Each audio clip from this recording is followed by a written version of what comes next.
6வது 8வது 10வது படிக்கிற பிள்ளைகள் தங்களுடைய பெற்றோர்கள் கொடுத்திருக்கிற ₹1 ₹2 என்கிற அன்றாட செலவுகளை சேர்த்து வைத்து அவர்களுக்கு வேண்டிய பொருட்களை வாங்கிக் கொள்வதற்காக அந்த சேர்த்த பணத்தை அவர்கள் மனமு வந்து மேடைகளிலே மார்க்சிஸ்ட் கம்யூனிஸ்ட் கட்சியினுடைய பணிக்காக நாங்கள் இதை ஒப்படைக்கிறோம் என்று அவர்கள் 1000 2000 ரூபாயை அள்ளி கொடுக்கிற நிகழ்ச்சி எங்களை மிகவும் நெகிழ்ச்சியடை செய்திருக்கிறது என்பதை நான் பெருமையோடு சொல்லி காட்ட விரும்புகிறேன். எனவே மக்களுடைய இதயங்களிலே இடம்பெற்றிருக்கிற அந்த மகத்தான ஆதரவை அமைப்பு ரீதியாக வலுப்படுத்துவதற்கு அடுத்த கட்ட நடவடிக்கைகள் தான் நம்முடைய முக்கியமான கடமை என்கிற அடிப்படையிலே தான் இந்த மாநாட்டை வெற்றிகரமாக நடத்துவதற்கு நாங்கள் பணியாற்றியிருக்கிறோம் என்பதை இந்த நேரத்திலே தெரிவித்துக் கொண்டு, இன்னும் சொல்ல போனால் இந்த மாநாடு எல்லா விதமான ஏற்பாடுகளையும் செய்தாலும் கூட வந்திருக்கிற பிரதிநிதிகளுக்கு 5 நாட்கள் 6 நாட்கள் அவர்கள் தங்குவதற்கான ஏற்பாடுகள் செய்வது, இந்த மாநாட்டிலே முதன்முறையாக ஏக காலத்திலே மொழிபெயர்க்கிற அந்த தொழில்நுட்பத்தை உட்பட பயன்படுத்தி இந்த மாநாட்டு ஏற்பாடுகளை நாங்கள் செய்திருக்கிறோம். எல்லா ஏற்பாடுகளையும் நாங்கள் செய்தாலும் எங்களையும் மீறி உங்களுடைய தேவைகளை முழுமையாக பூர்த்தி செய்வதிலே சில குறைகள், சில பற்றாக்குறைகள் ஏற்படும் என்று சொன்னால் அதையெல்லாம் நீங்கள் பொறுத்தருள வேண்டும் என இந்த நேரத்திலே உங்களை கேட்டுக்கொண்டு, நிச்சயமாக இந்த மாநாடு நடத்துவதன் மூலம் தமிழ்நாட்டிலே மார்க்சிஸ்ட் கம்யூனிஸ்ட் கட்சி ஒரு வலுமிக்க இயக்கமாக மாற்றுவதற்கான அந்த உறுதியை நாங்கள் ஏற்றுக்கொள்கிறோம். இது வெறும் கூடி கலைகிற மாநாடாக இருக்காது. நாளைய தினம் மாநில உரிமைகளை பாதுகாக்கிற கருத்தரங்கம் இங்கே நடைபெற இருக்கிறது. தமிழக முதலமைச்சர் கலந்து கொள்கிறார்கள், கேரள முதலமைச்சர் கலந்து கொள்கிறார், நம்முடைய கர்நாடகத்தினுடைய அமைச்சர் சுதாகர் கலந்து கொள்கிறார், நம்முடைய ஒருங்கிணைப்பாளர் தோழர் பிரகாஷ் அவர்களும் கலந்து கொள்கிறார்கள். 6ஆம் தேதி 5 லட்சம் மக்கள் மதுரை மாநகரை குலுங்க செய்யக்கூடிய அளவுக்கு 25,000 செந்தொண்டர் பேரணியோடு மகத்தான ஒரு வெற்றி விழா, மகத்தான அந்த பேரணி நடைபெற இருக்கிறது. எனவே இந்த மாநாடு கூடி கலைகிற மாநாடாக இருக்காது. தமிழகத்தினுடைய அரசியல் முகத்தோற்றத்தை மாற்றுகிற ஒரு இடதுசாரி மாற்றத்தை உருவாக்குகிற, மார்க்சிஸ்ட் கம்யூனிஸ்ட் கட்சி ஒரு பலமான மாற்று இயக்கம் என்கிற அந்த மாற்றத்தை உருவாக்குகிற திருப்புமுனை மாநாடாக இந்த மாநாடு அமையும் என்று இந்த நேரத்தில் சொல்லி, மீண்டும் உங்கள் எல்லாரையும் மாநாட்டுக்கு வருக என வரவேற்று அமைகிறேன். லாங் இன்குலாப் ஜிந்தாபாத், long live CPIM, long live 24th Congress of the party. With these words, I conclude my welcome address, thanking you all.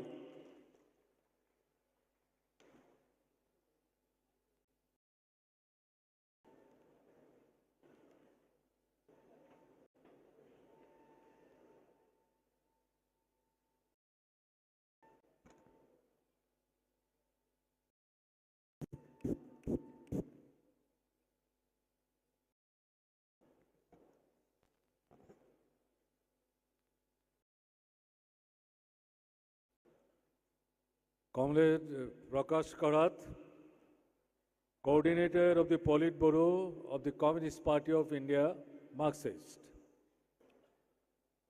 Comrade K. Balakrishnan, Chairman of the Reception Committee, constituted for the 21st Congress being held at Madurai. Leaders of the left parties on the dais, respected elders, mothers and sisters, brothers, delegates, distinguished guests and friends. Bhanakkam, Namaskar. We are assembled here in Madurai for the 24th Congress of the Communist Party of India, Marxist. Madurai has a rich history as an ancient city and a seat of Tamil culture. Madurai is also a center with a vibrant tradition of the communist and working class movement. Many stalwarts of the communist movement hail from here or worked in this city. P. Ramamurthy and N. Shankaraya are two prominent such names. I welcome Comrade D. Raja, General Secretary of CPI, Comrade Deepankar Bhattacharya, General Secretary of CPI-ML Liberation, Comrade Manoj Bhattacharya, General Secretary of RSP, and Comrade G. Devarajan, General Secretary of AIFB, who are attending this inaugural session. Their presence augurs well for the strengthening of left unity in the country. I should mention, I had the privilege to attend the 9th Congress of the CPIM held in Madurai in 1972 as a delegate. I would also like to mention that was the first Congress for me to attend as a delegate. So it's a very historical thing for me.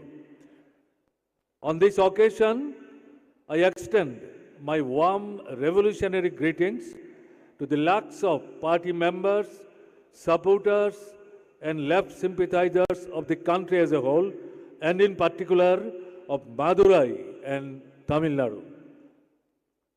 The 24th Congress of the CPIM is taking place at a time when American imperialism is becoming more assertive after Donald Trump took over the presidency. From the very first day of his second term, the Trump has been moving in the specific direction to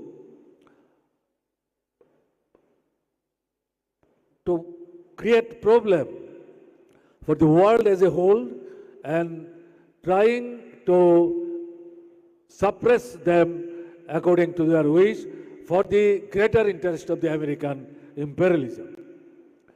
Therefore, the coming days will see tumultuous developments, and we must be prepared to step up our anti-imperialist campaigns and struggles. 11 years have elapsed under the Modi government. It has seen the consolidation of the Hindutva authoritarian regime. At no time has the axis between big corporates and the RSS BJP been so strong and blatant. The result has been subversion of democracy, secularism, and federalism. For the vast mass of the country and the common people of the society, it spells suffering from unemployment, rising prices, agrarian distress, and of course, corruption. Minorities are being systematically persecuted and reduced to second-class citizens in India. The resistance to the Hindutva corporate regime has been going on. Every action of the working people are coming out to defend their rights. In this connection, I salute the workers of the Samsung India factory who conducted a successful 38-day strike in Kanchipuram, braving all sorts of odds and repression. The 24th Congress will discuss and show the way for uniting all secular and democratic forces to fight, isolate, and defeat the BJP and, of course, RSS. It will discuss how to widen and intensify the struggles of the working class, peasantry, urban and rural poor, and champion the rights of the Dalits, Adivasis, women, and of course, minorities. The party Congress has on its agenda how to enhance the independent strength of the party by expanding the political, ideological, and organizational activities, waging the multifaceted struggles against Hindutva ideology and communal forces has to take center stage. A strong party organization is required to implement the political line of the mobilizing the millions of working people and the youth. The party must have its organization at the workplace and the residential areas too.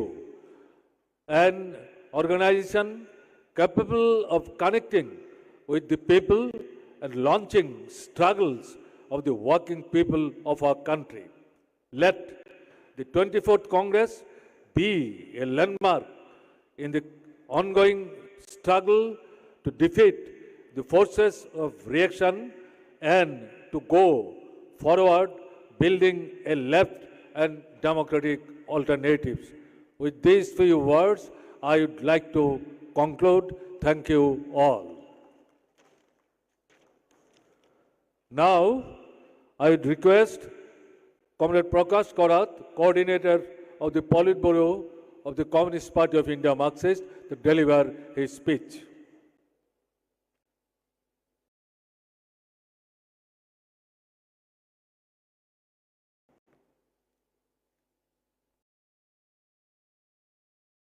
Marxist communist கட்சியோட 24ஆம் மகாநாட்டில் வந்த எல்லாருக்கும் வணக்கம், வாழ்த்துக்கள். The president of this session, Comrade Manik Sarkar, chairman of the reception committee, Comrade K. Balakrishnan, Comrade D. Raja, General Secretary of the Communist Party of India, Comrade Deepankar Bhattacharya, General Secretary of the CPI-ML Liberation, Comrade Manoj Bhattacharya, General Secretary of the Revolutionary Socialist Party, Comrade G. Devarajan, General Secretary of the All India Forward Bloc, dear delegates, distinguished guests and friends. I convey my warm greetings to all those who have gathered here on the inaugural session of the 24th Congress of the Communist Party of India Marxist. The Party Congress is the most important and supreme forum for the Communist Party. It is therefore appropriate that we are holding this Congress in Madurai, a city redolent with the ethos of ancient Tamil literature and culture, and which harmoniously combines the history of over 8 decades of the working class and communist movement. On this occasion, we remember the outstanding leaders of the communist movement, P. Ramamurthy, K.T.K. Thangamani, N. Shankaraya, and K.P. Janaki Ammal. All of them made distinctive contributions to the development of the Communist Party in Madurai and Tamil Nadu. Madurai has produced many communist parliamentarians and legislatures. To the Lok Sabha, it has elected communist members of parliament 6 times. K.T.K. Thangamani in 1957, P. Ramamurthy in 1967, P. Mohan in 1999 and 2004, and the current incumbent Su Venkatesan 2019 and 2024. Since the formation of the communist unit in Madurai in 1940, Generations of communists have worked among the workers, peasants, and agricultural workers to build the party and the movement. We remember their contributions of all these communist men and women. I salute the memory of our martyr, Comrade Leelavati, a municipal councillor of the party in the city, who was killed by local criminal elements in 1997 for defending the people's interests. There are other innumerable martyrs produced in Madurai who sacrificed their lives in the cause of the working class. But there are so many, but I cannot name them all. There are, on the dais, 5 comrades who attended the 9th Congress of the CPIM held in Madurai in this very grounds, Tamugam grounds, 53 years ago.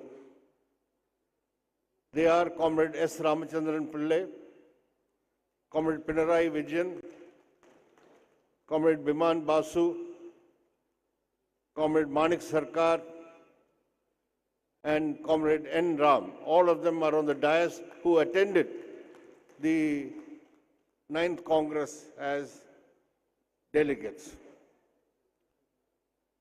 This party Congress is being held at a poignant moment for us. The General Secretary of the party, Comrade Sitaram Yechuri, under whose leadership the preparations for the party Congress began, is no more with us. Faced with the unexpected situation, the Politburo and the Central Committee have worked collectively and unitedly to fulfill all the work for the holding of the 24th Congress. We shall forever cherish Comrade Sitaram's distinctive contributions to the theory and practice of Marxism. Comrades and friends, the main job of the party Congress is to formulate a political tactical line which will set the direction for the party's political work. For this, it is necessary to have an accurate grasp of the essence of the political situation today, the class nature of the government and the ruling party, and the balance of class forces that exist. This exercise at times can be a complex one. However, at the present moment, it is relatively simple. Just ask 3 questions. Firstly, who claims to be the friend of Donald Trump? Second, who is the close friend of Gautam Adani and Mukesh Ambani? And third, who owes total loyalty to the Rashtriya Swayam Sevak Sangh? The answer to all these 3 questions is the same: Narendra Modi and the Bharatiya Janata Party. Prime Minister Narendra Modi and his government represent the Hindutva corporate nexus that is closely allied to US imperialism. It is the BJP, RSS and the Hindutva corporate nexus underpinning it that needs to be fought and defeated.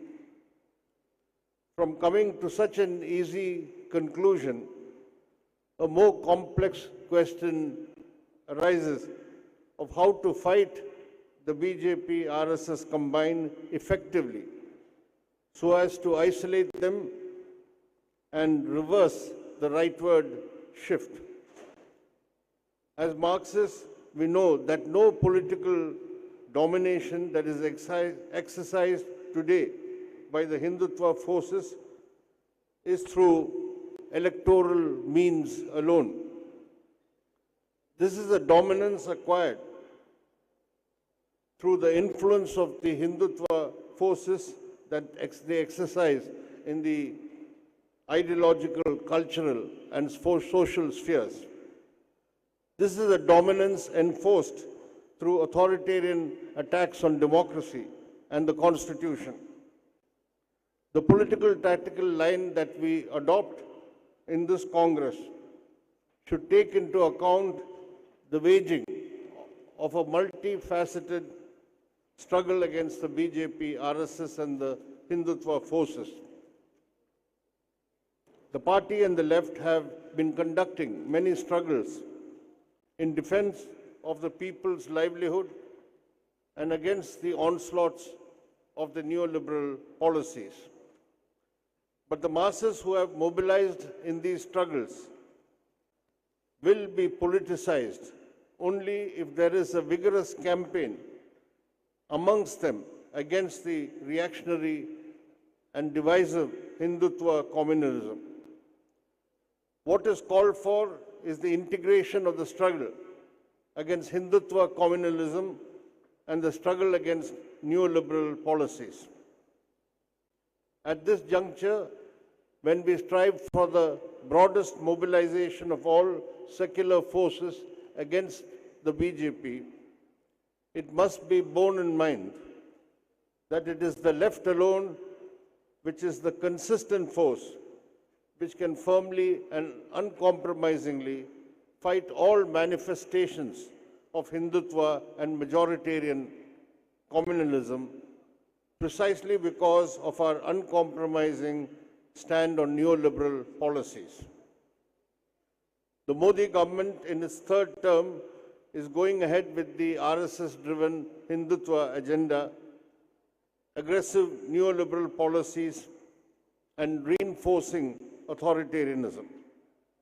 In this process, it is displaying neo-fascist characteristics. Implementing the fascistic agenda of the RSS entails the constant targeting of the Muslim minority. They are marked for persecution through communal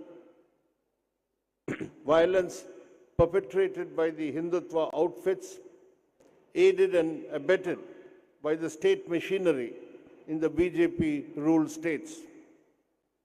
This state of perennial violence and intimidation directed against the Muslim community is part of the drive to create a permanent communal divide and to effect a pan-Hindutva consolidation. The Modi government has become a byword for crony capitalism. It seeks to privatize new sectors and provide new areas for profit maximization for the big monopolies. As a result, we are seeing unprecedented inequality, with the top 1% of the population owning 40% of the total wealth of the country. There are high levels of unemployment, particularly among youth, increased exploitation of labor through contractualization and informalization, and the fall in the share of wages in the net value added in the industrial sector. The condition of farmers and agricultural workers have also worsened due to the worsening agrarian crisis. The coming period will see an intensification of the class and mass struggles of the working people, and we must be prepared to give a political direction to these struggles. The government is going ahead with the implementation of the 4 labor codes which curtail the rights of workers. These anti-working class laws have to be fought. The central trade unions have given a call for a one-day strike on May 20th, demanding the withdrawal of these 4 labor codes. The left parties and all other class and mass organizations will work to make this strike a resounding success.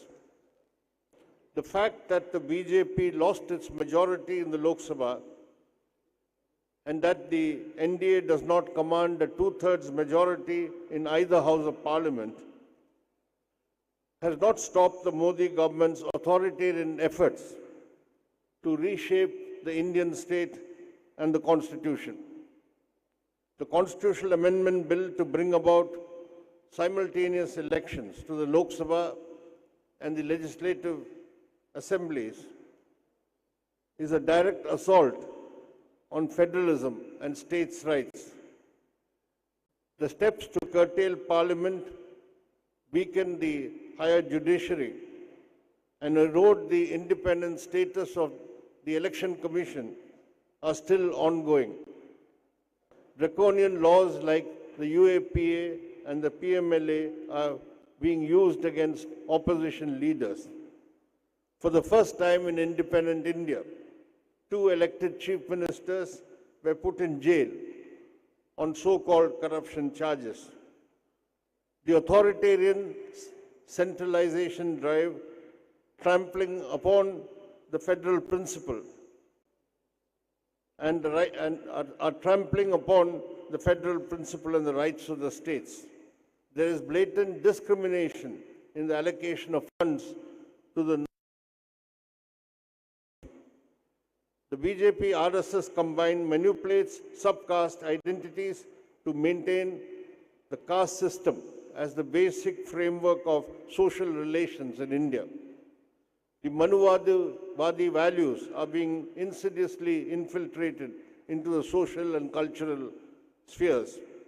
The fight against the Manuvadi patriarchal system, which attacks the rights of women, Dalits and Adivasis, are an integral part of the struggle against the Hindutva forces. The party Congress will be addressing the prime issue of CPIM, taken the country as a whole.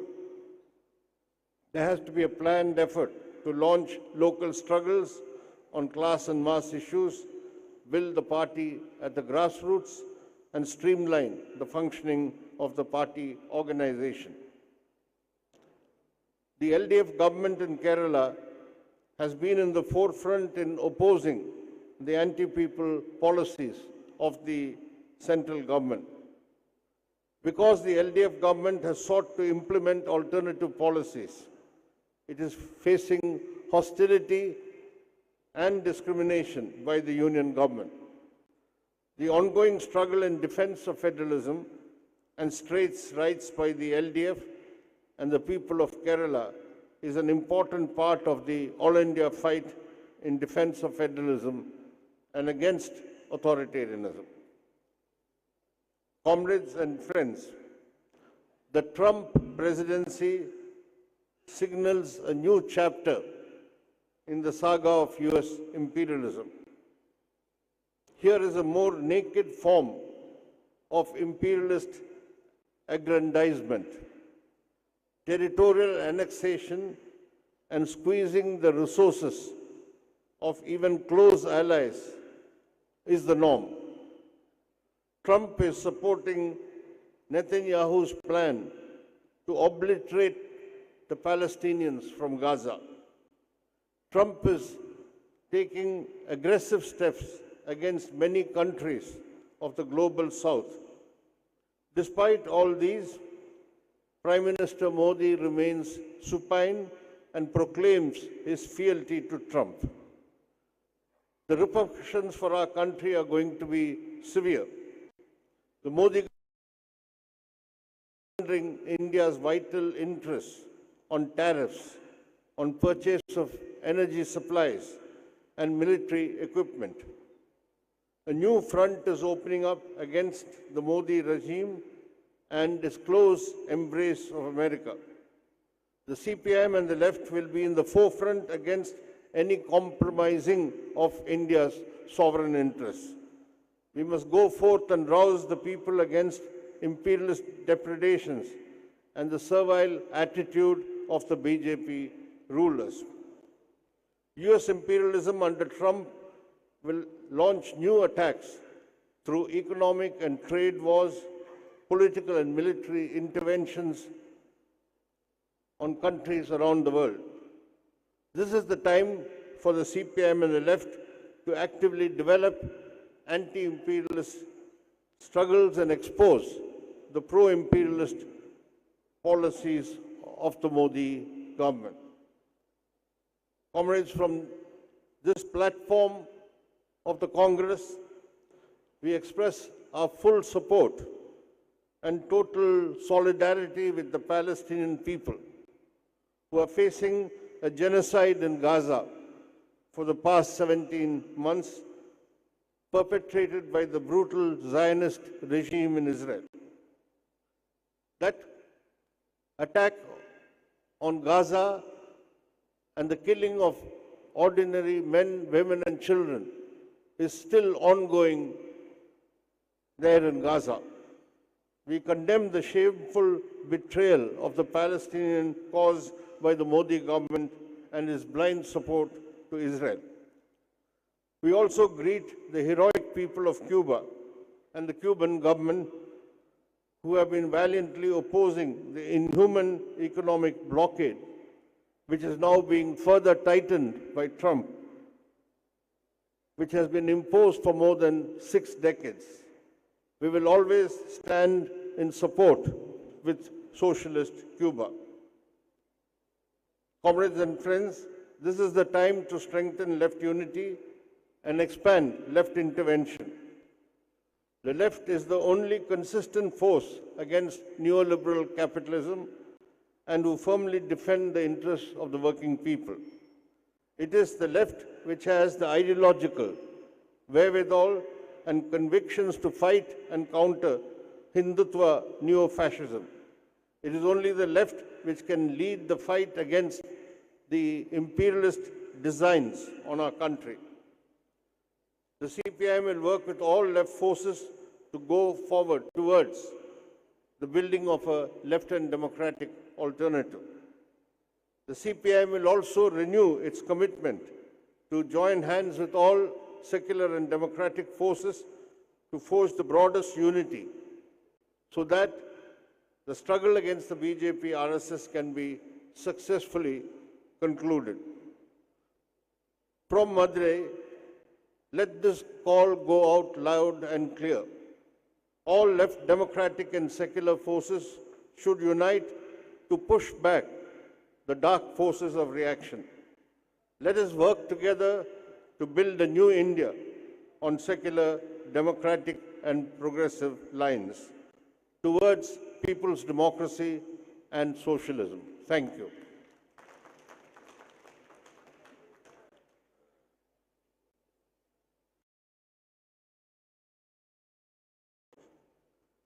Now, I would request Comrade D. Raja, General Secretary of CPI, to address this inaugural session of the 24th Party Congress of Communist Party of India, Marxist.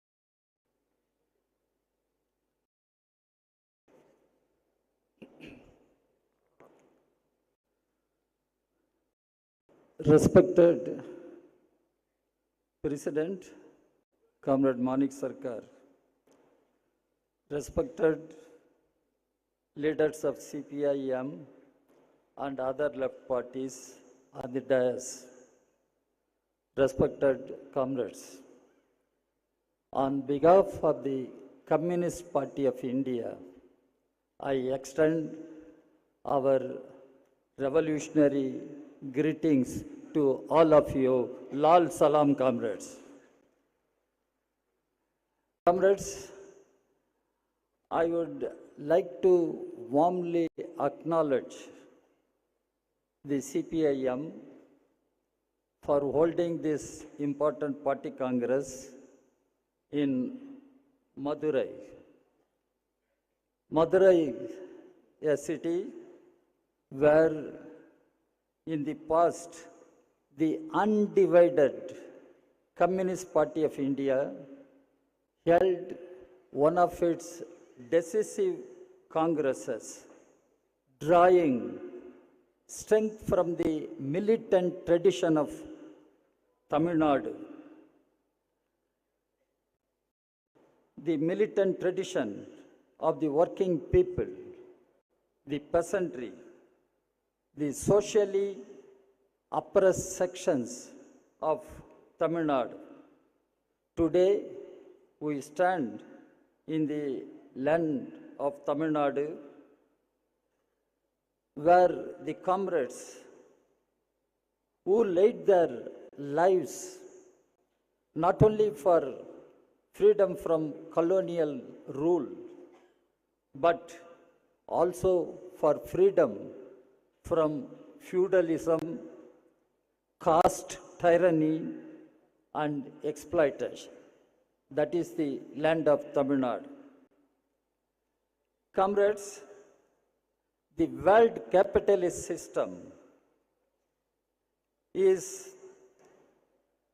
engulfed in a deep, chronic crisis. The neoliberal offensive has neither brought prosperity nor stability to the vast majority in the world. Inequality is obscene in a global scale. The combined wealth of a handful of billionaires exceeds the combined wealth of nation states across the world. The World Bank and IMF, thanks. The World Bank, IMF continue to push the very policies that have brought misery to workers and peasants across the countries. As Karl Marx correctly observed, capital comes dripping from head to toe, from every pore with blood and dirt. That's what Karl Marx said. We are also witnessing the sharpening of inter-imperialist contradictions.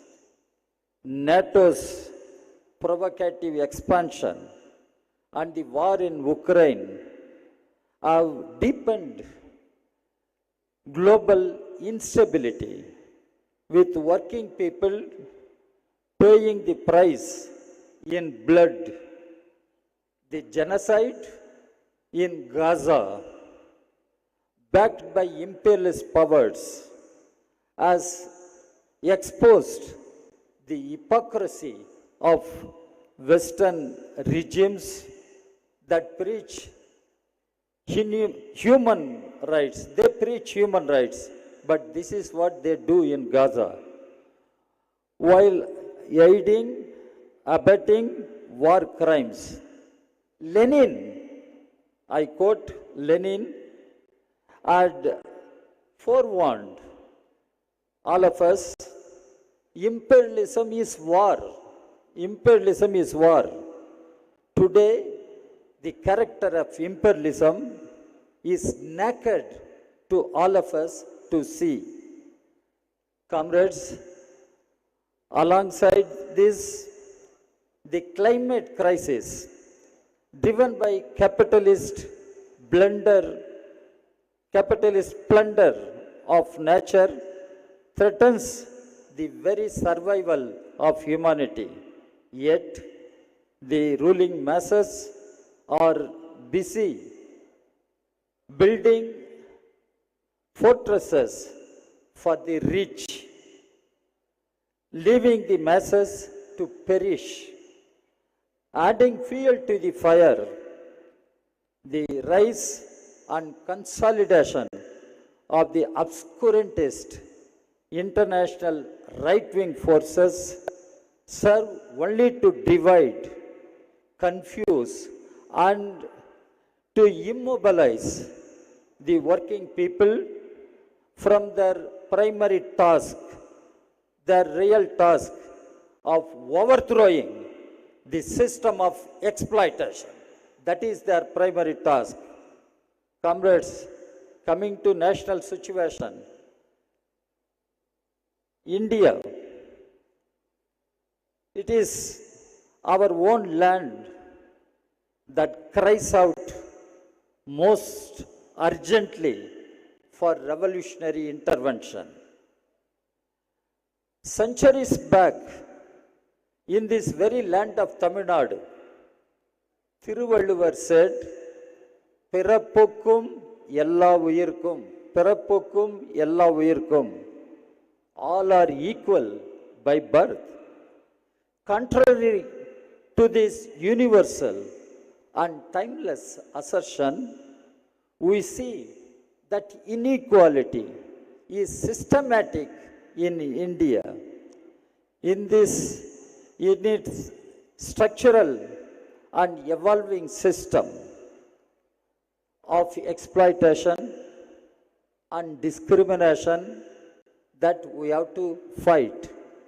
Comrades, India today stands at a breaking point.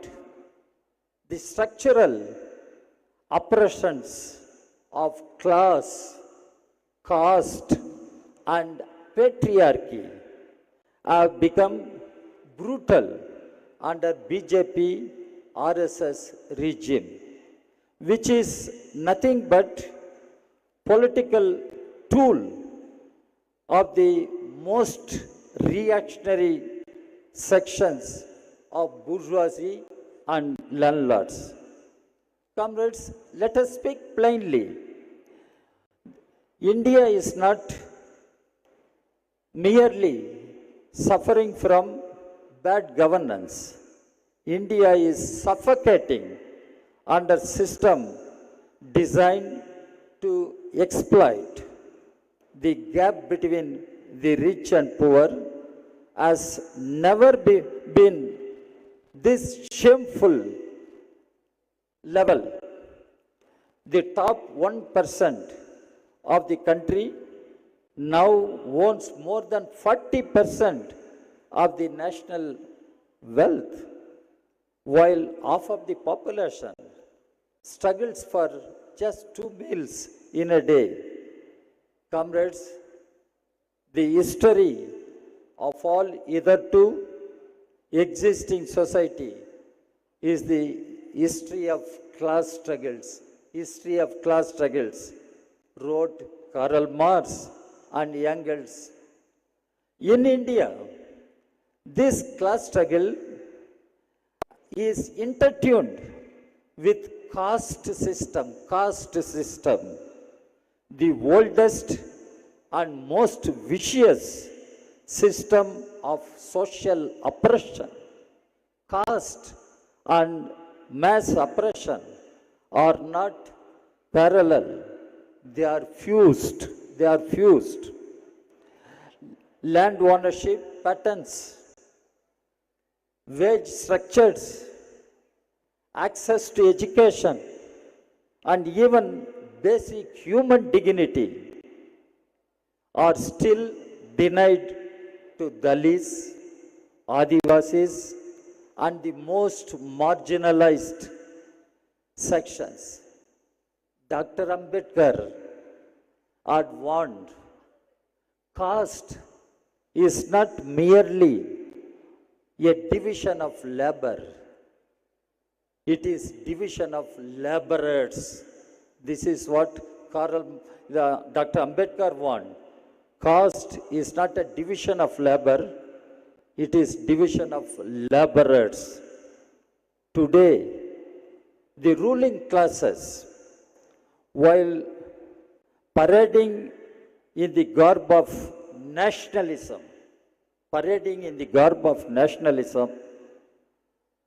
they are trying to perpetuate the caste system. Patriarchy, another issue.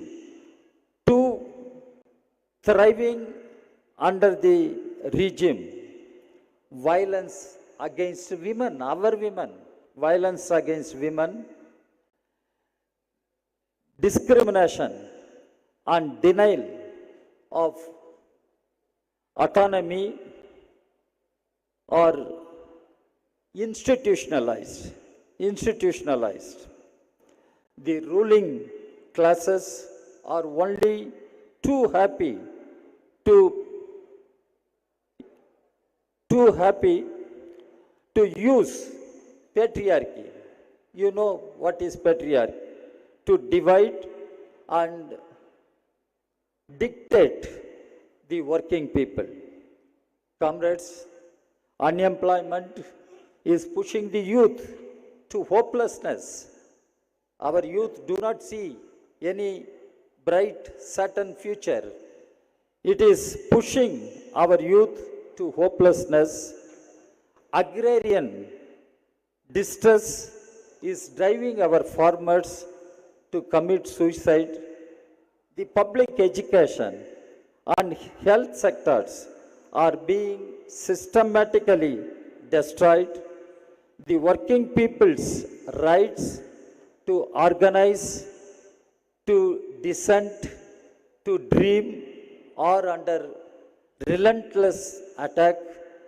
Trade unions are demonized. Universities are turned into RSS laboratories. Journalism, media people are sitting. Journalism is criminalized. The secular democratic fabric of the Indian Republic is being torn apart, thread by thread. Above all, comrades, the RSS BJP combine is openly targeting the very constitution of India. It is seeking to dismantle the fundamental pillars: socialism, secularism, federalism, and social justice. Their assault on our republic is systematic and ideological. RSS as an organization follows deeply the divisive, communal, and fascist ideology. It is inspired from Mussolini and Hitler and follows their organizational principles. BJP is the political arm, political wing of RSS, and among with several other organizations known as Sangh Parivar. The Sangh Parivar shares a fascist contempt for democracy. Sangh Parivar, they share the fascist contempt for democracy and believes in making representative institutions like the parliament redundant. Parliament is becoming increasingly redundant. Corporate ruled India, where majoritarianism and caste capital will dominate without restraint. This is in India in which we are living. Bhagat Singh had said, revolution is inalienable right. It is our inalienable right of mankind. Freedom is an imperishable birthright. Freedom is imperishable birthright. He raised this slogan fighting the British Raj. He was fighting the British Raj. The time has come to follow his words and reclaim our freedom from RSS, BJP Raj. That is the challenge we face today. If we go by what Bhagat Singh has said, the task before communists. Comrades, the present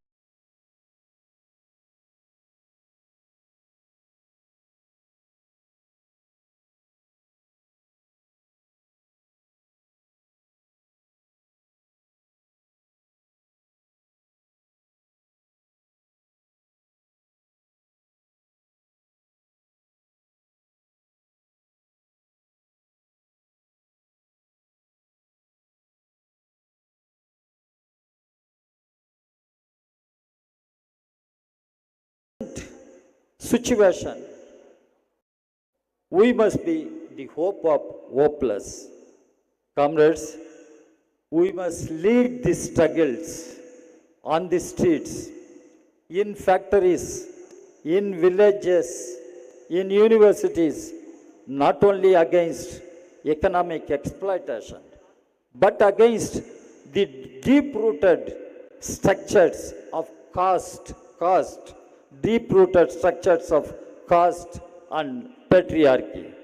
We must make sure that the slogans of Jai Bhim, Lal Salam, you understand, Jai Bhim, Lal Salam and Inqulab Zindabad are not mere words but rallying cries for a transformative movement. This is not a choice anymore, comrades.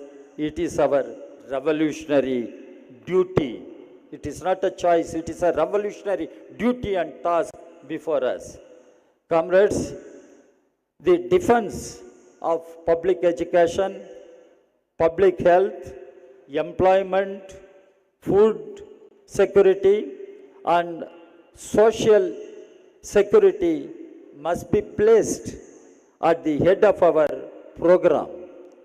These are not welfare demands. These are not just welfare demands. They are instruments of social justice and human dignity. Importantly, we must also wage a battle for scientific temper as enshrined in our constitution, whose prime architect was Dr. Ambedkar. The communist government must boldly take up the challenges of using science and technology, including digital tools and artificial intelligence in our time, in the service of the people. We must vote Lenin, after all, who told us communism is Soviet power plus electricity. It must be communist strength plus democratized technology in our time. Communist strength and democratized technology. What is the road ahead, comrades? Comrades, the time is not for hesitation, but for action. Time is for action, not for hesitation or moving away from the mainstream battle. The time is not for hesitation, but for action. The situation is grave, but it is also pregnant with possibilities. As Marxists, as communists, we understand that the greatest crisis open up greatest opportunities, possibilities, provided we are ready to lead by example. By example, let us intensify mass struggles Let us mobilize the workers' peasants, youth, women, Dalits, Adivasis, minorities, all who are oppressed under red banner. Let us confront not only the RSS BJP, but the very system that breeds exploitation, inequality, and injustice. So, comrades, we must reinstall Marxism-Leninism at the center of political discourse, proving through practice that it alone provides the key to liberation. Lenin reminded us, without a revolutionary theory, there cannot be a revolutionary movement. But this theory must walk on the feet of millions of toiling people across our country. So, friends, comrades, the people are ready to rise. Let us be worthy of their trust. We as communists should be worthy of their trust. Let us hold high the red flag, the symbol of hope, the symbol of the future. The only path forward is to unite and fight. Unite and fight. I wish this party congress of CPM a big success. Lal Salam, comrades.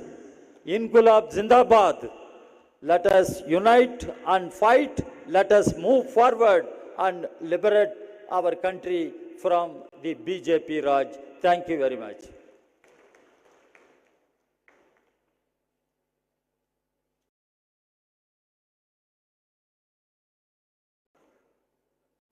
Extending our thanks to Comrade D. Raja for his speech. Now, I would invite Comrade Deepankar Bhattacharya, General Secretary, CPIML, Liberation, to address this gathering.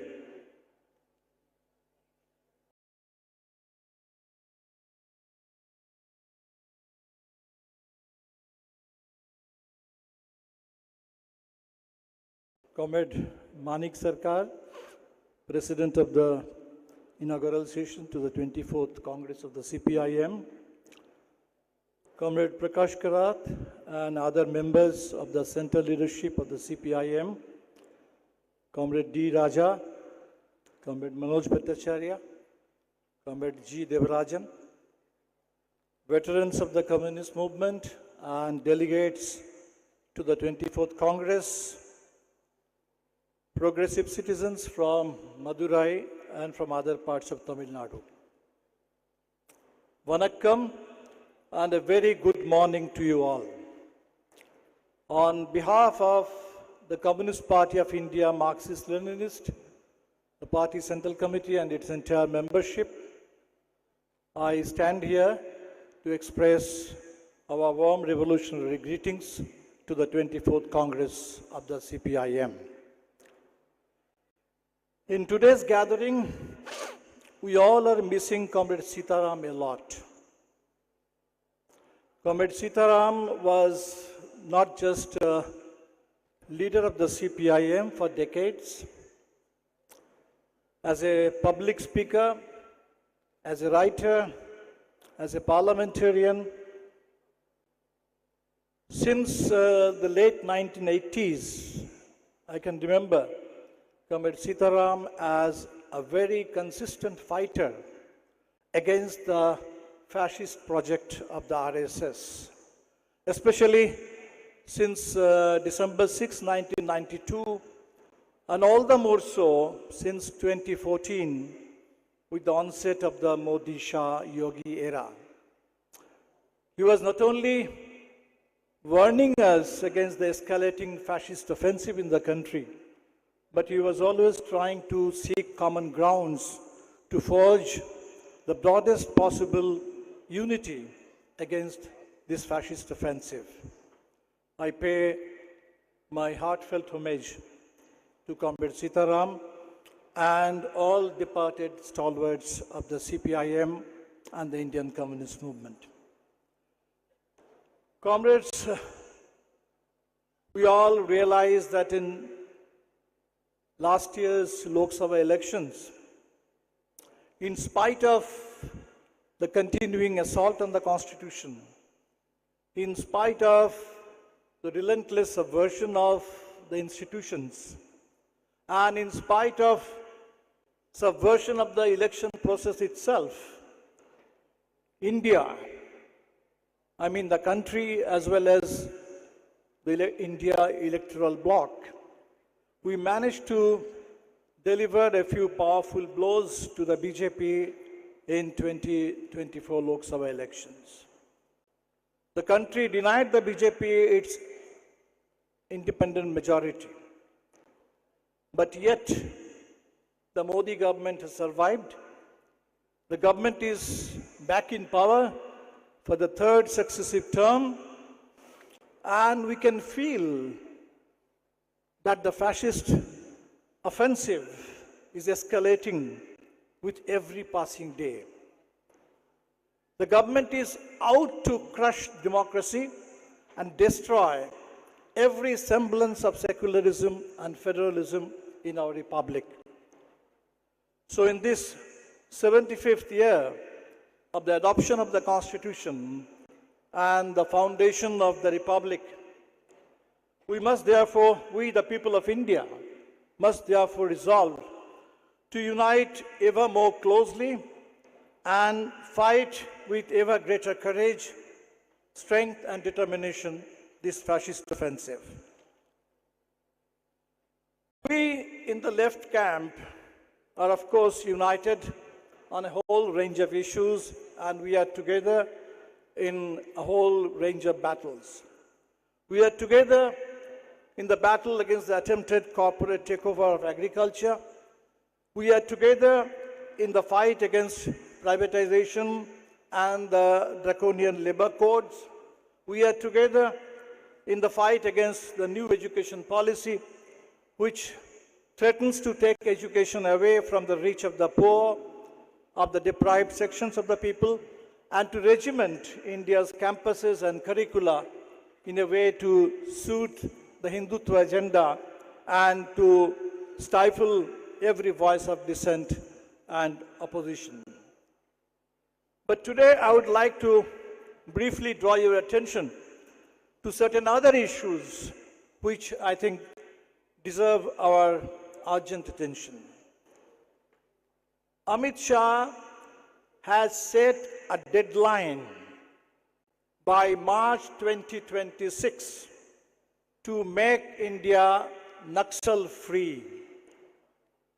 As we assemble here in Madurai, perhaps we will get to know that there is an encounter going on, a fake encounter going on somewhere in Chhattisgarh.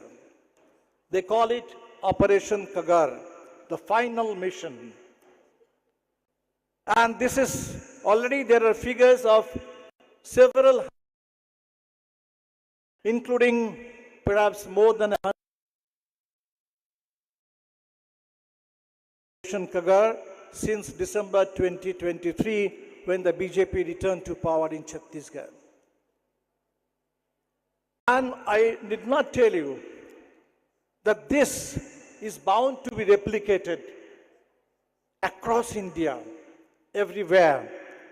This is a savage war on India's indigenous people, Adivasis, on our resources for corporate plunder. This is an ideological witch hunt, which is not just against Maoism or Naxalism, which is bound to attack every ideological stream and every stream of political opposition in the country, which dares to question and oppose the fascist forces in power. So this is why I think we must call for, fight for an immediate halt to this reign of extrajudicial violence, killing, and ideological witch hunt, and call for immediate release of all our activists who are languishing in jail in fabricated cases, whether the Delhi riots or Bhima Koregaon or any other fake case in any part of the country. We must demand immediate release of all our prisoners of conscience, political activists who are languishing in jail. Islamophobia, it has become an undeclared core principle of governance in India today. The state continues to target the Muslim community in the name of Uniform Civil Code or in the name of Waqf regulation. The bill probably is going to be placed today in Parliament. So while the state continues to target by invoking various measures of uniformity, the state-sponsored private militias and mobs, they are targeting mosques, they are targeting tombs, they are targeting every sign of Muslim cultural identity or historical presence in this country. And this is going on. It started as mob lynching. Now it has taken the form of bulldozer Raj, where the state itself is organizing and celebrating this reign of anti-Muslim violence. We can see in Uttarakhand, where we see the first model of the Uniform Civil Code, that this is not just about targeting a particular community in the name of uniformity. It is a blow to the very idea of interfaith and intercaste marriages, and it challenges, it negates every constitutional freedom in this country for consenting adults to enter into live-in relationships. So this battle for secularism today cannot be just about a wish for communal harmony.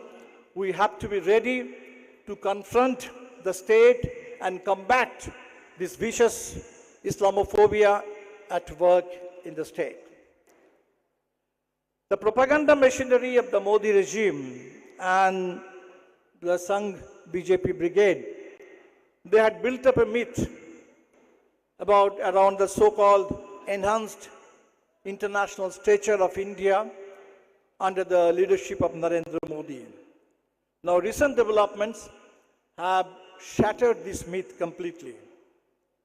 We can see the government of India now shamelessly capitulating to the Trump presidency, be it the question of the humiliating manner of deportation of Indian citizens or the tariff threat that has grave implications for our trade, for our domestic economy, especially agriculture and the manufacturing sector. No previous government in India has hurt India's national pride and national interests as badly, as shamelessly as the current dispensation is doing. Now, this Modi government's capitulation to the Trump Musk support to the Netanyahu regime, even as it goes on waging a genocidal campaign against Palestinians in Gaza and now increasingly in the West Bank. Now, these are not just foreign policy concerns for us. India's global image is very much linked to our internal identity. 75 years ago, when the Constitution was adopted and the Constitution proclaimed India as a sovereign, democratic, socialist, secular republic, it was made possible by the freedom movement, which had given shape to a kind of nationalism which was essentially secular in character and anti-imperialist in its content. And today, fascism seeks to redefine this nationalism in terms of Hindu supremacist majoritarianism, which is subordinated to a corporate oligarchy under this India's new billionaire Raj, where Adani's interest becomes India's interest, and any expression of dissent becomes anti-national. The challenge facing us today is to win this battle of nationalism by upholding India's culturally diverse and harmonious character and keeping the interests of the people at the center. With the fascist aggression escalating by the day, the need for urgent resistance cannot be overemphasized. We are now in the centenary year of the Communist Party of India. And incidentally, this also happens to be the centenary of the RSS. All through India's freedom movement and the subsequent decades of parliamentary democracy in independent India, the communist ideology has fought relentlessly against the fascist design of the RSS. For large parts of these 100 years, the RSS remained quite isolated.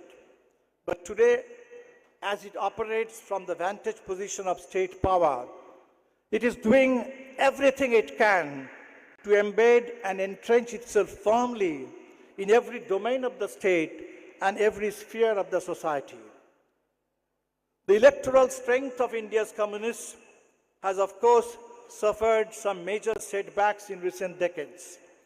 But we must not let that weaken the communist resistance to the fascist threat.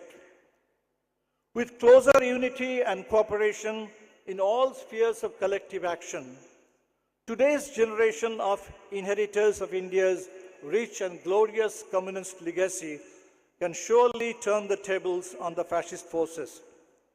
Despite all our historical differences, we in the CPIML believe and look forward to working together with the CPIM and other sections of the communist movement in India more closely than ever before in a spirit of warm cooperation and comradely understanding to fulfill the collective aspirations of the people and meet the challenges of the day. I wish the 24th Congress of the CPIM every success in this critical phase of India's progressive democratic movement. We are in an unprecedented situation. There is no phase in the past history of independent India which even remotely resembles the kind of threat that we are facing today to the basics of India's constitution, to the basics of India, to the basics of any modern civilized democratic country. So this is why I wish you every success. Thank you all for inviting me to this Congress and giving me your precious time. Inqilab Zindabad, long live left unity.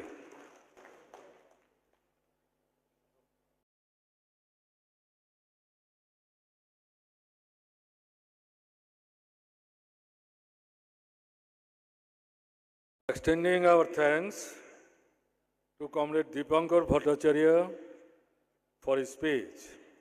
Now, I would invite Comrade Manoj Bhattacharya, the General Secretary of the RSP, to address this inaugural session. Respected Comrade President, respected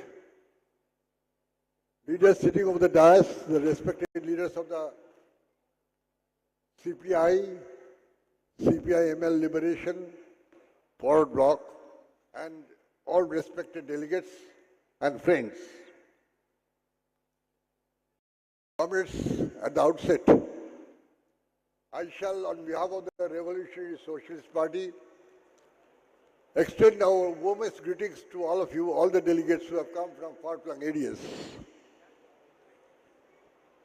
and also wish your 24th Congress a grand success to design the newer path of development, the newer ways and means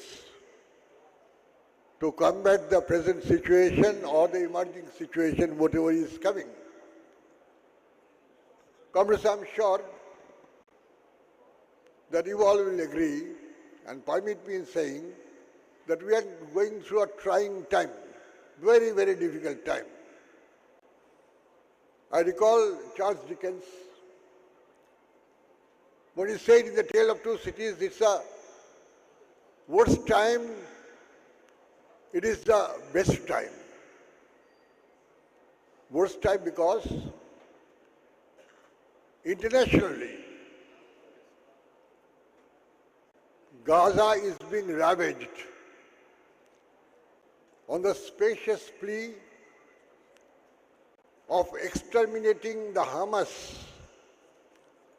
What the informed sources say was the creation of Israel's secret agency in the name Mossad.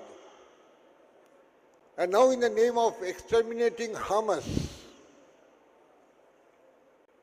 that is indiscriminately killing the humanity. Nearly 60,000 of people, most of whom are women, children, old, infirm, and common unarmed people have been killed, summarily exterminated.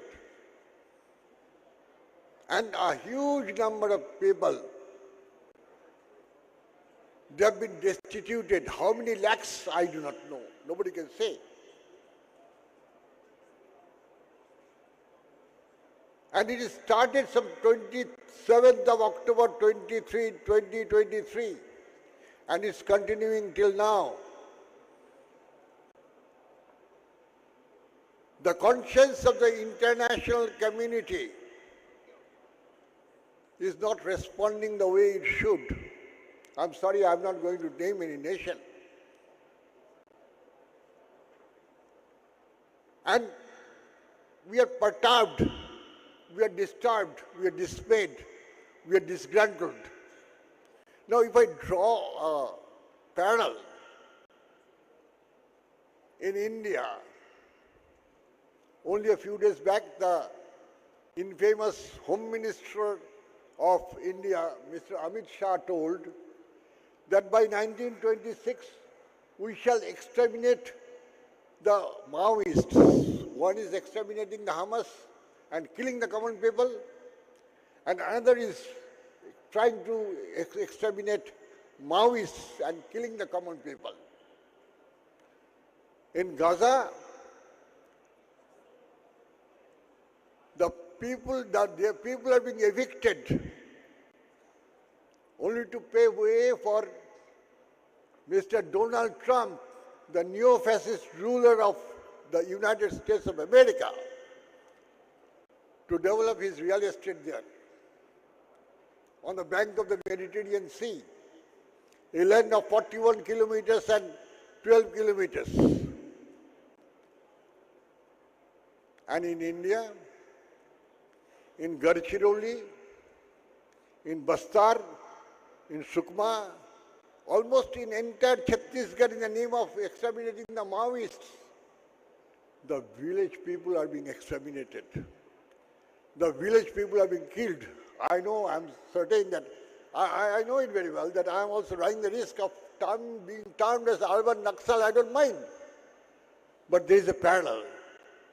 One is being done for the benefit of the international capital, benefit of finance capital, and other is done for the benefit of Adanis and Ambanis, because that area, the areas which are being inhabited by the Adivasis, those areas are generally mineral-rich areas. As in West Bengal or in Jharkhand, the Adivasis are being disturbed. There are attempts, there are designs to disturb the Adivasi-dominated places. This is the worst of time. And the best of time, if we come to best of time, we shall be taking so much of time. I don't have that time. But I'll say that we have got to be extremely careful, because our cause is to uphold the cause of humanity. When you talk of socialism, it is a humanity that we want to establish in this world, in this inhuman world today.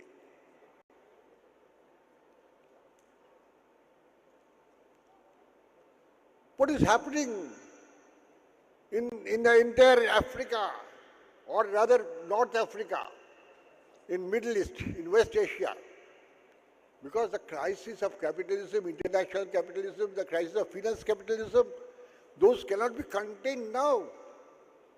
From 2007, what is manifested, what has ravaged the world, different parts of the world, particularly the European countries and other countries. World War III is difficult because of nuclear armaments with many countries. But insofar as regional warfare is concerned, this is being made possible by the US imperialism. Because US imperialism is a custodian of international capitalism in post-Second World War situation. We shall have to bear it in our mind. That there is an inherent crisis of international finance capital. This is an inherent crisis of metropolitan capital. That is being converted to the wars, regional wars, atrocities of the people, extermination of races, the rise of far-right political forces. We have got to combat those.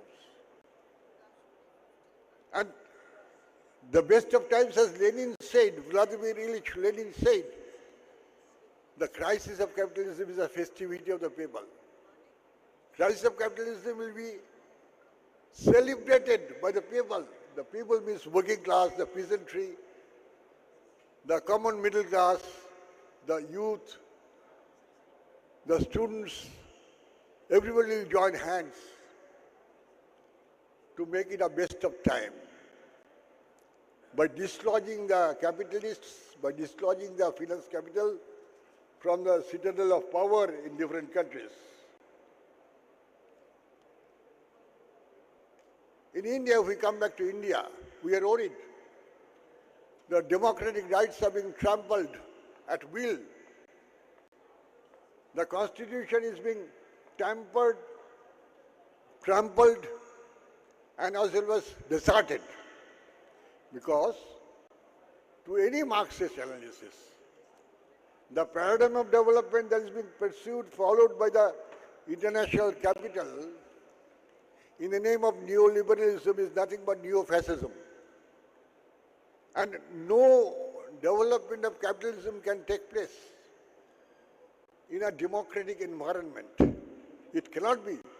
The democracy as we perceive will be maintained and capitalism will develop. It cannot be. So we have to challenge the paradigm of development.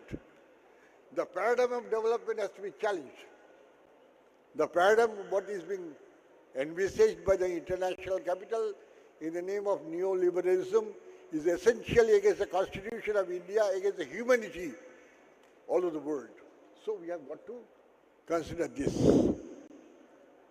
When in the constitution, the right to freedom of speech, as inscribed in 19(1)(a), is being throttled.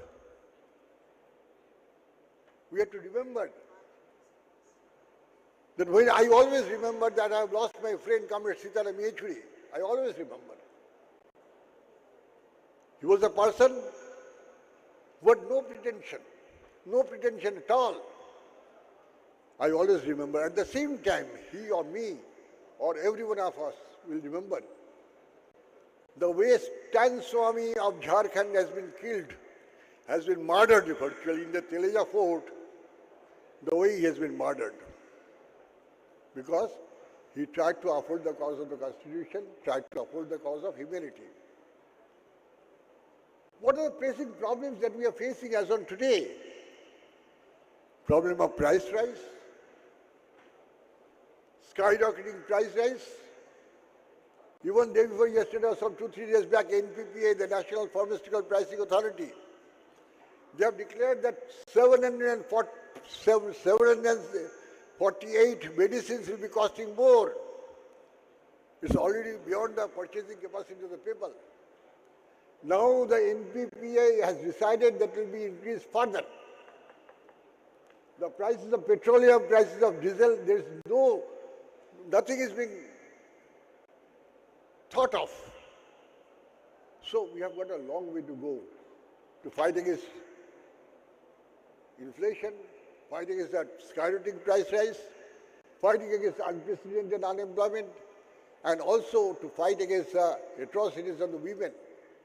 This is quite natural. This we understand. The women are the targets. Minor girls are the targets. So therefore, comrades, your 24th Party Congress is obviously going to discuss all these issues, and I'm sure that you will reach the right conclusion. I shall not extend my deliberation further. To take your time, thank you so much. Wish you all success. Inqilab Zindabad. Lal Salam to everybody.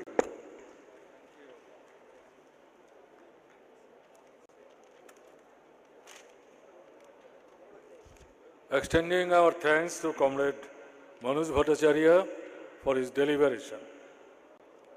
Last speaker, G. Devarajan, General Secretary, Forward Bloc of India. I am inviting him to deliver his speech on this inaugural session.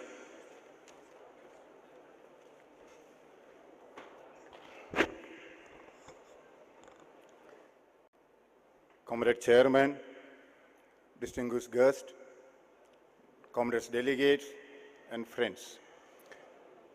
Before I greet this 24th Congress of Communist Party of India Marxist, I would like to pay my respectful homage to Comrade Sitaram Yechury, Comrade Buddhadev Bhattacharya, Comrade Kodiyeri Balakrishnan, Comrade Shankarayya, and other leaders of Communist Party of India Marxists who left us during this period. In fact, Comrade Sitaram Yechury and myself were together in a meeting at Harkishan Singh Surjit Bhavan on Cuba and Palestine, just 1 week before he was hospitalized. I still saw his face here, his easygoing body language, his gentle demeanor, his oratorical eloquence. I can't forget, because when I reached Delhi as a student leader, I used to get advice, how can be a true left activist. So, Comrade Sitaram Yechury ko Lal Salam.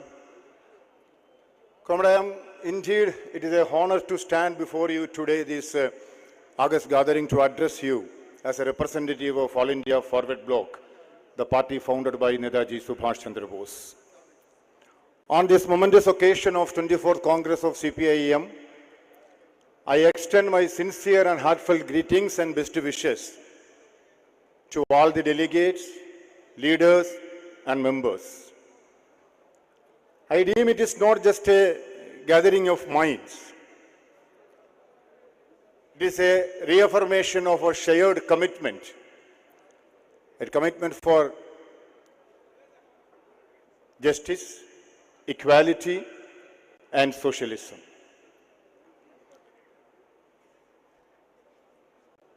We have taken up the issues of working people, the peasants, the farmers, and the marginalized. We have taken these issues with unwavering commitment. Our dedication to this cause of these working people, the peasants, for social equality, that is why we are the credible political force in India, the left parties. Comrades, the left parties have played and continue to play a crucial role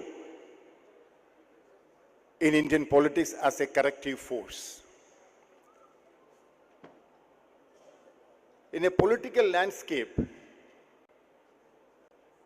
that often seems dominated by corporate interest, neoliberal policies, and the concentration of the power in the hands of a few, we once who stand as the conscience of the nation. We are the voice of the people, those who have been silenced by the forces of exploitation. We become the voice of the voiceless. Because whenever the left parties are mobilizing the people,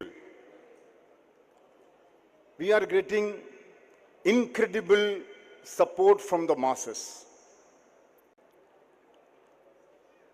When we are organizing peasant movement, trade union movement, youth movement, the growing support. See, in India, there are 11 central trade unions. Out of 11 central trade unions, 7 trade unions are holding red flag, except INTUC, BMS, or SEVA, or LPF and LPF.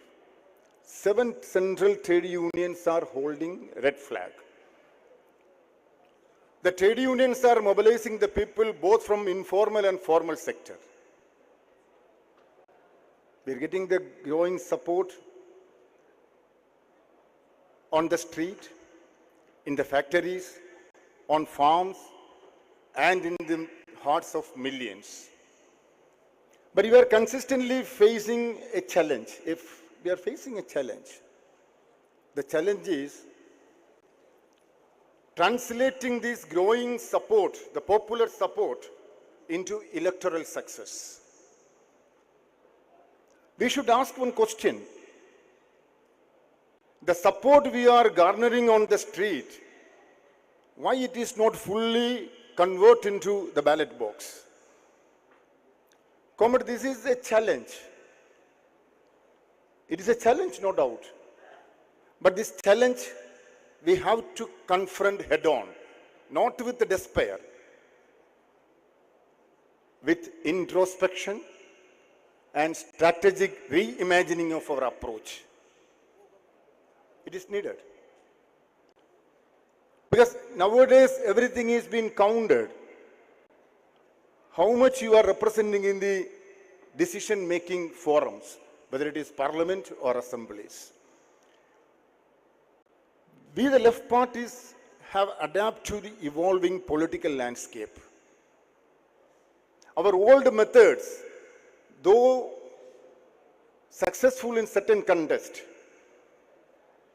but it is not sufficient in addressing the complex realities of today's India. It is a fact. So we have to make, or we have to engage new forms of political communication, leverage of social media, and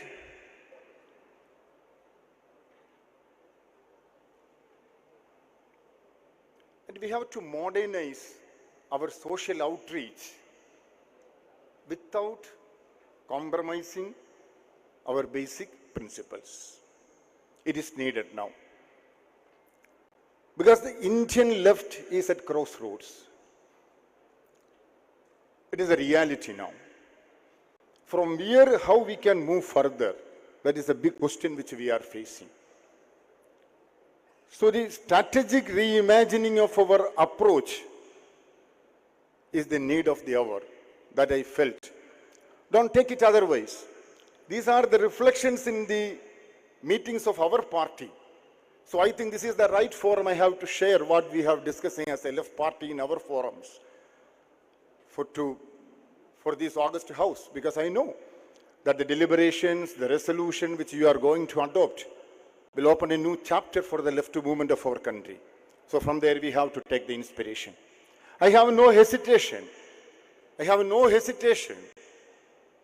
in recognizing the role being played by Communist Party of India, Marxist, in holding high the banner of struggle for equality, for social justice. The other left parties, they have not only shown in standing with the CPM in this fight, but provided firm support also. So this is the duty, this is the forum. That is why I am just raising this issue here. Because our country is in a historical crossroads now. The forces of communalism and crony capitalism is tightening their grip. Everywhere you can see. Whenever we raise the issue of unemployment, price rise, or the crony capitalist mechanisms, the ruling clique always trying to divide our society in the name of religion, caste, and ethnicity. This is what happening every day. So where we, the people, are also being marginalized, the left also being marginalized. So the force which we are having on the street, that it is the right time, we have to think in a new way. We have to adopt new vision and new methods. I don't want to say nothing much, that because these entire national and natural assets, they have been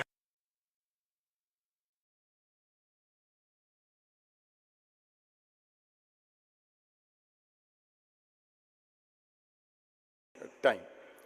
So the call for left unity, from this forum also we used to raise this slogan, left unity. It should not be a political necessity. It is not only a political necessity otherwise, it is a moral imperative. It is a moral imperative, comrades. Otherwise we will not stand in the long way. I sincerely believe that this Congress of Communist Party of India Marxist will definitely give us new direction, how to take the left movement of our country, and most importantly that we must stay to our roots for an unwavering commitment to the working people and the marginalized. Our agenda must be centered on their needs, their aspirations, and their struggles. Let us, this Congress, be the beginning of a new chapter. Let us commit ourselves to introspection and to the correction of our courses. Let us engage with the masses with renewed vigor, enthusiasm, and determination.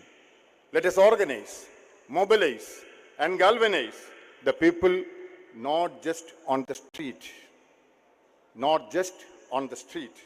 but at the ballot box as well. Let this be our motion. Let be our mission to bring the voice of the workers, peasants, and marginalized communities into the center of India's political discourse, to ensure that marginalized communities and the struggle of those who have been sidelined not only heard, but also translated into political power. Thank you very much for giving me this opportunity to address this August gathering.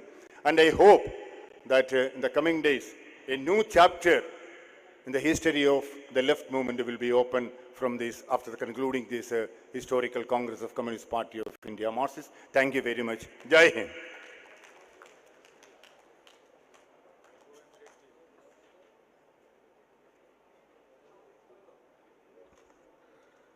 The speeches are over.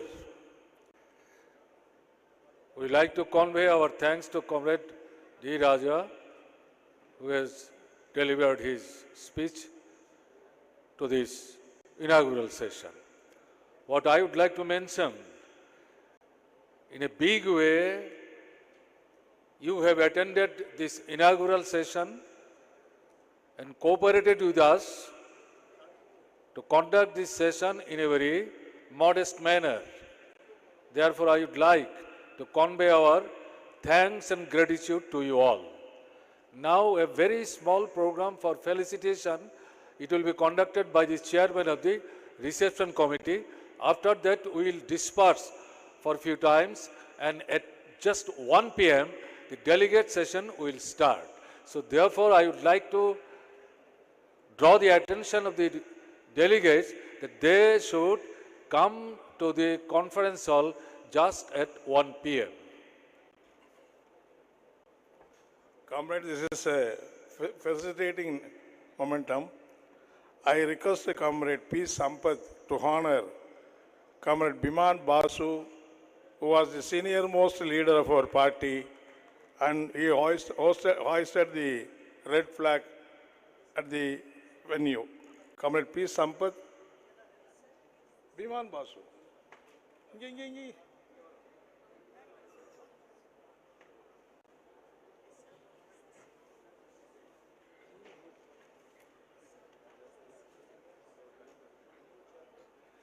Okay. How is that?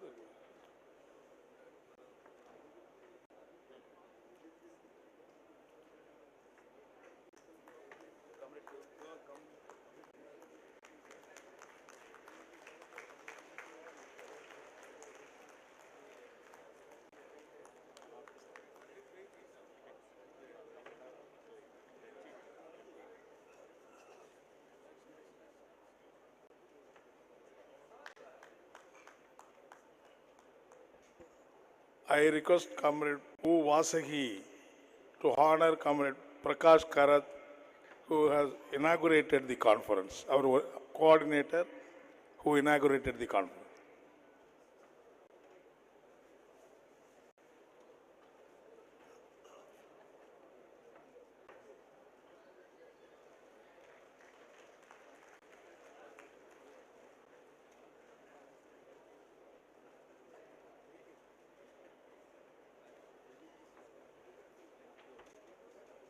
I request Comrade N. Gunasekharan to honor Comrade Mani Sarkar, who is the chairman of the open session.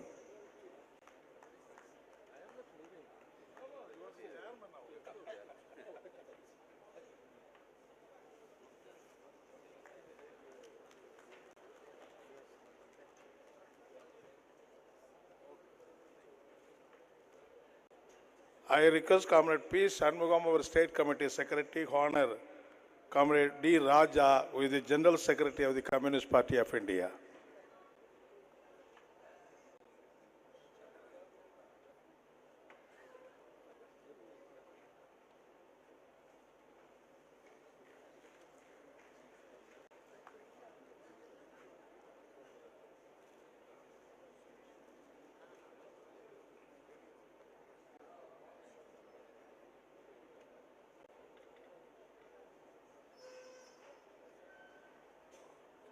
I request Comrade K. Samuel Raj to honor Comrade Deepankar Bhattacharya, General Secretary, CPI-ML.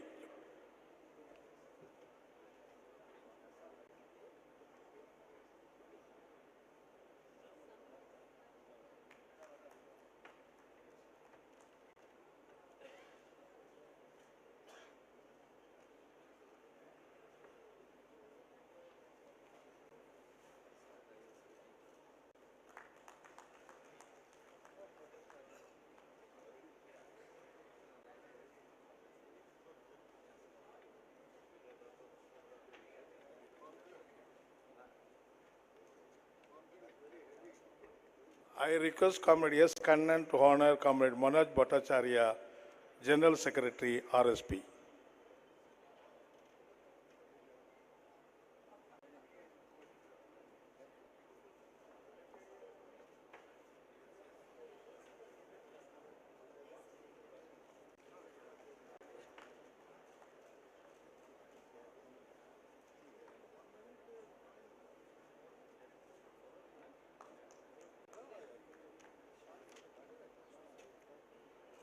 I request Comrade Madhuko Ramalingam to honor Comrade Devarajan, General Secretary, All India Forward Bloc.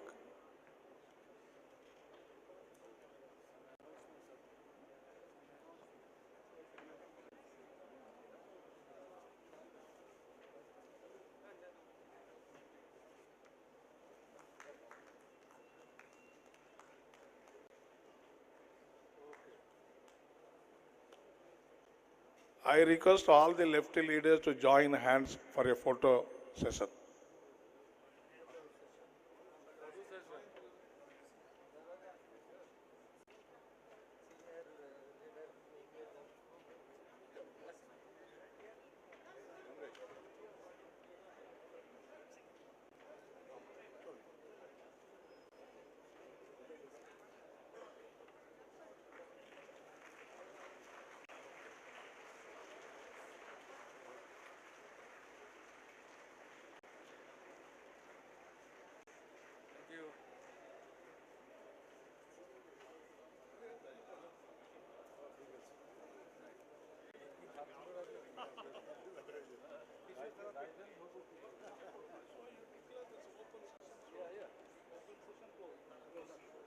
So, I would like to declare the inaugural session is over. Thank you all.